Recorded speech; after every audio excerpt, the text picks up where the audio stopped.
Question है mathematics 0580 और paper 3 variant 1 मई जून 2015 क्वेश्चन नंबर 9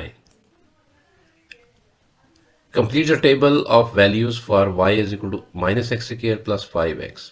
यहाँ पे कुछ वैल्यूज को फिल नहीं किया गया। x जो x कोऑर्डिनेट्स हैं वो सारे दिए हुए हैं, y कोऑर्डिनेट्स कुछ छोड़ दिए गए, उनको हमने फिल करना है और इस इक्वेशन का सहारा लेना है। तो इक्वेशन हमारे पास ये है और सबसे पहले हम ले लेते हैं यहाँ पे x कोऑर्डिनेट ज़ीरो है तो साफ ज़ाहिर है यहाँ पे y भी ज़ीरो हो जाएगा, तो ये मैंने ज़ीरो कर दिया इसमें। नेक्स्ट हमारे पास है x कोऑर्डिनेट टू है, तो टू को जब पुट करेंगे हम इसमें इक्वेशन में तो टू का स्क्वायर। अच्छा, ये जो माइनस है ना, ये माइनस बेसिकली इक्वेशन का हिस्सा है, लेकिन यहाँ पे हमें ये जो x कोऑर्डिनेट है ये माइनस टू नहीं है, तो इसलिए मैंने माइनस को बाहर रखा है ब्रैकेट से। तो इस तरह से हमारे पास जो इसका ये सोल्यूशन बन रहा है वो वाई एक्सेस जो बन रहा है इसके वो यानी वाई कोऑर्डिनेट जो बन रहा है वो 6 आ रहा है, वो मैंने लिख दिया है। और उसके बाद हमारे पास एक्स कोऑर्डिनेट 3 है, तो 3 का जब 3 को पुट करते हैं तो हमारे पास 6 आ जाता है यहाँ पे भी। और अब आ जाते हैं यहाँ पे और इसको जब पुट करेंगे आप तो आपके पास -6 आ जाएगा। जिस इस तरह से आपके क्वेश्चन नंबर 9 का जो पार्ट ए है, पार्ट ए का सब पार्ट 1 है, वो हमने सॉल्व किया।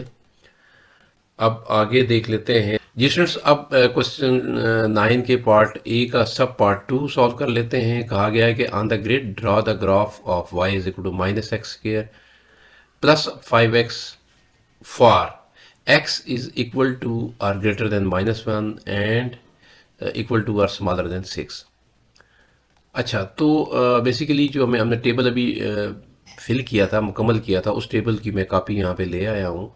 ये इसी की मदद से हमने इस ग्राफ को, ये जो कहा गया है ड्रा करना है, वो हम इसी के जो कोऑर्डिनेट्स हैं उनको यहाँ पे उनकी मदद से एक ग्राफ जो है वो ड्रा करेंगे। तो मैंने पॉइंट्स यहाँ पे ये सारे लगा दिए हैं। ये जिस तरह से मेरे पास था -1 6, ये लगा दिया -1 6। इसी तरह से उसके बाद 0 0 था, तो ये पॉइंट मैंने फिल कर दिया यहाँ पे। और उसके बाद हमारा पॉइंट बन रहा है 1 4 यहाँ पे। ये सारे पॉइंट्स इस तरह से मैंने फिल किए हैं और इनको जब एक स्मूथ कर्व की मदद से मैं ज्वाइन करूँगा तो इस तरह की सिचुएशन आ जाएगी। जी स्टूडेंट्स, ये स्मूथ कर्व मैंने ड्रॉ कर दिया है यहाँ पे। अब बी पार्ट है इस क्वेश्चन का और वो कह रहा है write down the coordinates of the highest point on the graph. दोबारा से हम ग्राफ वो ले लेते हैं और इसका हाईएस्ट पॉइंट देख लेते हैं। जी फ्रेंड्स, इसमें जो हाईएस्ट पॉइंट है वो ये बन रहा है और इसका जो वाई एक्सिस है वो ये 6 से ज़्यादा है। और अगर आप एक्स एक्सिस को देखें तो ये 2 और 3 के बिल्कुल सेंटर में आ रहा है, इसका मतलब है ये 2.5 है। तो इसके कोऑर्डिनेट्स लिख लेते हैं जी। ये आ गया 2.5, ये एक्स कोऑर्डिनेट है, और 6.2 मैंने लिखा है। हो सकता है जब आप बना रहे हो तो ये 6.3 हो जाए, 4 हो जाए, 5 हो जाए, लेकिन मुझे जो लग रहा था कि ये 6.2 है, यानी कि 6 से थोड़ा ज़्यादा है, तो मैंने 6.2 लिखा है। तो आपके पास अगर कुछ थोड़ा सी डिफरेंट बन रहा है तो आप उस तरह से इसको लिखें। तो ये पार्ट जो है हमने सॉल्व कर लिया है। और अब C part, use your graph to solve the equation -x plus 5x is equal to -3। अच्छा, तो स्टूडेंट्स ये ग्राफ तो आपके सामने मौजूद है और -x² plus 5x is equal to उसने लिखा है -3। और आप क्वेश्चन के बिल्कुल स्टार्ट में देखें तो ये जो वैल्यू थी -x² प्लस 5x, ये y के इक्वल थी। तो इसका मतलब क्या हुआ कि y को हम इक्वल कर सकते हैं -3 के, तो y -3 के इक्वल है। जी स्टूडेंट्स, यहाँ पे हम ग्राफ के ऊपर एक ऐसी लाइन ड्रा करेंगे जो कि इक्वल होगी -3 के। तो -3 यहाँ पे बन रहा है, तो ये लाइन हम यहाँ पे ड्रा कर लेंगे। इस लाइन, ये जो लाइन है ये -3 के इक्वल है। अब हमें कहा जा रहा है कि इसके जो x कोऑर्डिनेट्स हैं ना वो दोनों लिखने हैं, यानी जहाँ पे ये इस कर्व को कट कर रही है ये लाइन, इस कर्व को यहाँ पे कर रही है और यहाँ पे कर रही है, इन दोनों कोऑर्डिनेट्स के यहाँ पे जो x कोऑर्डिनेट्स हैं, ये जो दोनों पॉइंट्स हैं स्टूडेंट्स, इनके x कोऑर्डिनेट्स हमने लिखने हैं। तो x is equal to what and x is equal to what. जिसमें इसका ये वाला जो पॉइंट है ये -0.5 बन रहा है और इस तरफ वाला जो पॉइंट है वो 5.5 बन रहा है। और इस तरह से मैंने इन दोनों जो x कोऑर्डिनेट्स हैं यहाँ पर लिख दिए हैं और यही रिक्वायरमेंट थी आपके इस पार्ट की। और उसके बाद हमारे पास डी पार्ट आ रहा है। स्टूडेंट्स, पार्ट डी है और डी के दो सब पार्ट मैंने इकट्ठे यहाँ पे ले लिए हैं। पहला पार्ट है on the grid draw the line of symmetry for the graph, और दूसरा है write down the equation of the line of symmetry for the graph. अच्छा, तो पहले लाइन ऑफ सिमेट्री ड्रा करते हैं। तो ग्राफ मैंने ये वही जो ग्राफ हमने बनाया हुआ है उसको मैं यहाँ पे मैंने कॉपी कर दिया। अच्छा, तो लाइन ऑफ सिमेट्री ऐसी लाइन होगी जो इस ग्राफ को दो बराबर हिस्सों में डिवाइड कर दे। तो अगर कोई ऐसी लाइन हम ड्रा करें जो बिल्कुल ये 2.5 में से गुजरेगी तो वो इसकी सिमेट्रिकल लाइन होगी। तो ये मैंने लाइन ड्रा कर ली है।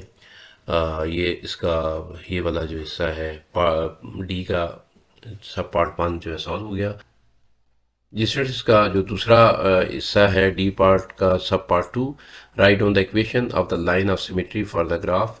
तो इक्वेशन लिखने के लिए हमने चूँकि ये लाइन जो है 2.5 एक्स कोऑर्डिनेट के ऊपर है और इसलिए इक्वल है, हम कह सकते हैं कि ये इक्वल है 2.5 के।